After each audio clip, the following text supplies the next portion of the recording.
Michael Andrew Fox was born on June 9, 1961, in the Canadian state of Alberta. He came into the world as part of a lively and close-knit family.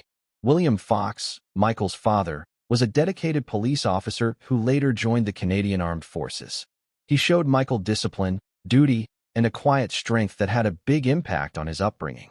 Phyllis, his mother, used to be an actress before she became a payroll clerk. She brought creativity, warmth, and a deep respect for the arts into the home. Michael was the fourth child in a lively family of 5. He had a brother and 3 sisters to play with.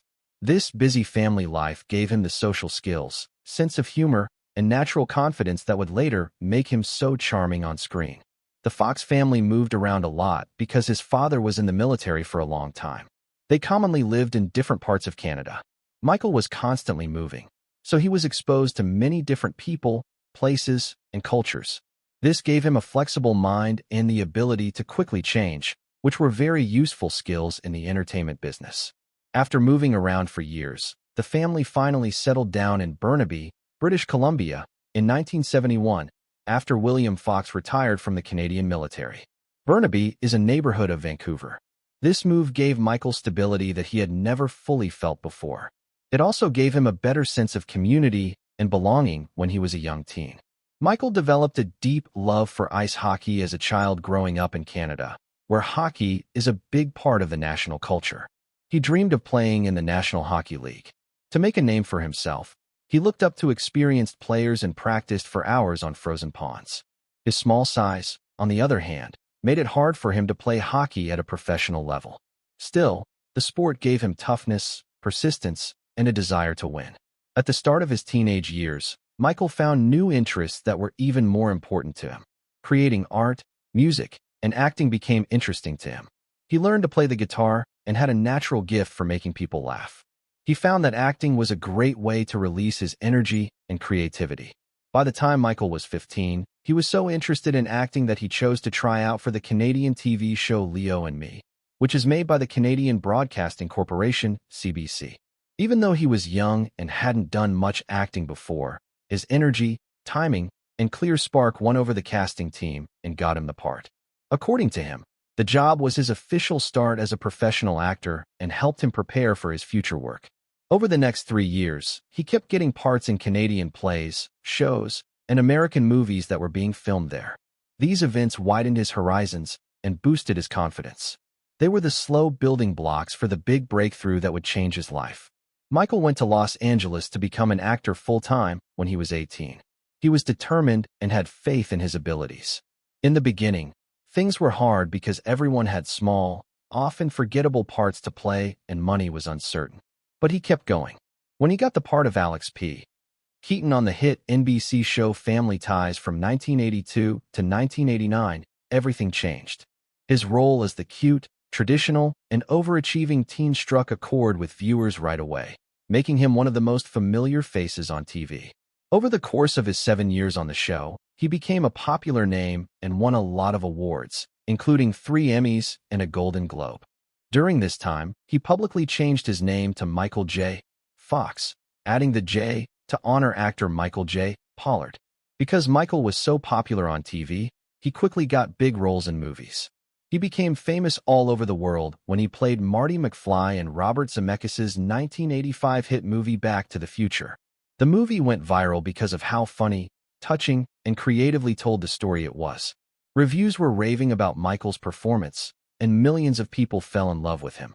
The movie was such a huge hit that it led to 2 sequels, which came out in 1989 and 1990 and made him even more of a 1980s star.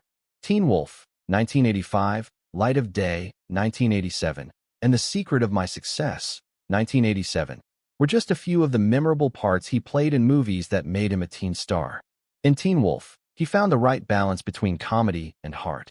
He also showed how versatile he was as an actor in Brian De Palma's intense Vietnam War drama Casualties of War, 1989, where he played more serious and complex roles that earned him praise from critics. Around this time, Fox got a terrible news. He has Parkinson's disease. The news was terrible, but Michael, who is known for being positive and strong, didn't let it stop him from working. He kept acting and was in fun, well-known movies like Greedy, For Love, or Money, 1993, Life with Mikey, 1993, and Doc Hollywood, 1991. 1994, Not Letting His Sickness Define or Limit Him. Gary David Goldberg, who had worked with him for a long time and created Family Ties, offered him a new job as the lead in Spin City, a political comedy show that put Michael back on primetime TV. Both audiences and reviewers were blown away by his performance as Deputy Mayor Mike Flaherty, showing fans why he was still one of the most popular TV stars. Michael gave another great performance that same year as Frank Bannister in Peter Jackson's 1996 supernatural thriller The Frighteners. This was generally thought to be his last major part in a live-action movie. His on-screen appearances slowly decreased over time, but he kept bringing characters to life through voice acting. Some of the movies and TV shows he voiced were Homeward Bound, The Incredible Journey, Homeward Bound 2, Lost in San Francisco, The Sweet Stuart Little, and Disney's cartoon adventure Atlantis, The Lost Empire. Following this, Michael made well-reviewed guest turns on a number of TV shows, including Scrubs, 2004, Boston Legal, 2006, Rescue Me, 2009, and The Good Wife, 2010. He was nominated for and won several Emmys for these roles. Each act showed how talented he was, how well he could time things, and how well he could adapt despite health problems.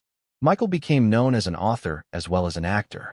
He wrote 3 highly personal and inspiring books: Lucky Man, a memoir, 2002, Always Looking Up, 2009, and A Funny Thing Happened on the Way to the Future, 2010.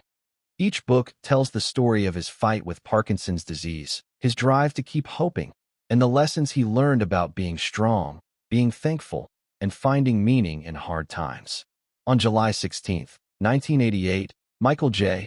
Fox married Tracy Pollan, who he worked with on the hit show Family Ties.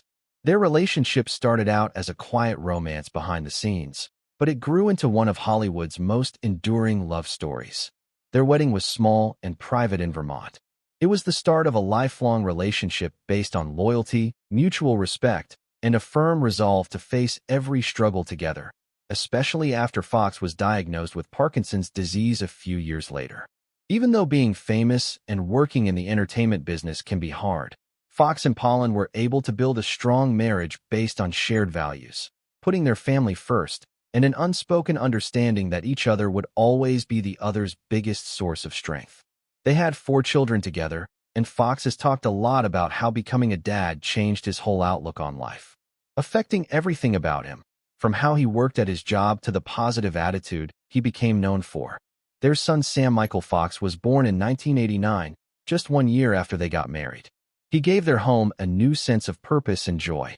In 1995, they had twin girls, Aquina Kathleen and Skylar Francis, bringing twice as much life, charm, and laughter to their already lively home. Esme Annabelle, their youngest daughter, was born in 2001 and completed the family. Fox and Pollan have raised children from babies to young adults, working full-time and taking care of their personal and business obligations. After years of keeping his feelings about the famous actor James Garner to himself, Michael J. Fox finally chose to talk about him in a public and in-depth way when he was 64 years old. For many years, Fox had given hints that he respected Garner, but he had never really talked about how that respect made him feel. Fox thought it was time to give Garner the tribute he thought the actor had always earned after a long life and career that had been marked by both happiness and sadness. Fox said that James was more than just a star in Hollywood. He was one of the few people in this business who really knew what it meant to be dignified, funny, and gracious under pressure.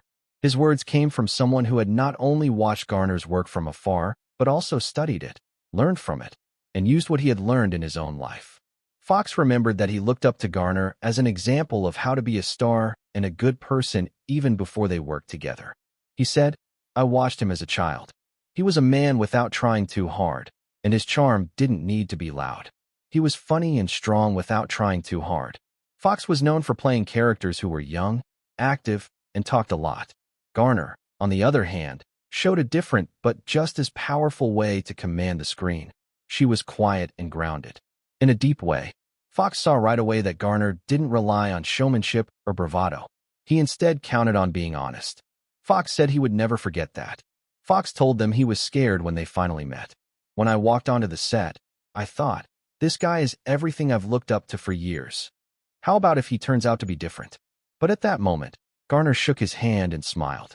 Fox knew that he didn't need to worry. As everyone knew, Garner was friendly, funny, and easygoing. Professionalism without ego in a person. Fox said, "He treated me like I was the same as him. Not like a child or someone trying to show themselves. That meant the world to me because he made me feel like I joined in." Fox talked about how uncommon that kind of kindness could be in a competitive field, especially from someone as important as Garner. He also talked about Garner's personal outlook, which had a big impact on him. Fox said that he didn't take his success too seriously. He did his part, showed up ready, and then went home to live his real life. Fox had a hard time finding that balance when he was very famous, and the early stages of Parkinson's disease made things very painful. Garner's example of putting a high value on life outside of acting helped Fox keep his own goals in order. "James told me that being a good person is more important than being a good actress." For Fox, one image stood out very clearly, a quiet chat between takes. He told me, "Kid, don't let this business make you feel like you're not good enough." Fox didn't know how important those words would be at the time. Years later, when word got out about his illness and people in the business started to treat him differently, Fox held on to that simple piece of advice. It made him remember that who you are isn't based on your situation, rumors, or even your diagnosis. It depends on the person. Fox said James saw people. He did not see any labels. He did not see any issues. He saw the person standing there. Fox said that he was thankful to have known Garner not only as a fan, but also as a coworker and friend. Fox said, "I wish I'd told him more. I wish I had told him how much his kindness helped me get through some hard times." But Fox hoped that by finally speaking out, he was showing Garner the genuine appreciation he so greatly earned. Slowly, Fox said, "He was one of the greats in life and on screen. I will always be grateful for the way he lived his life." Michael J. Fox is not only good at acting, but he is also very good at playing music.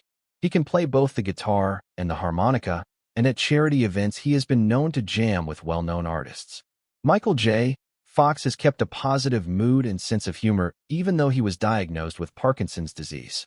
His Parkinson's effects are often a part of the roles he plays, having the strength and ease to deal with problems. Fox really wants to see medical progress, so he set up the Michael J. Fox Foundation to help find a cure for Parkinson's disease. His foundation has raised a lot of money for study and to bring attention to the problem.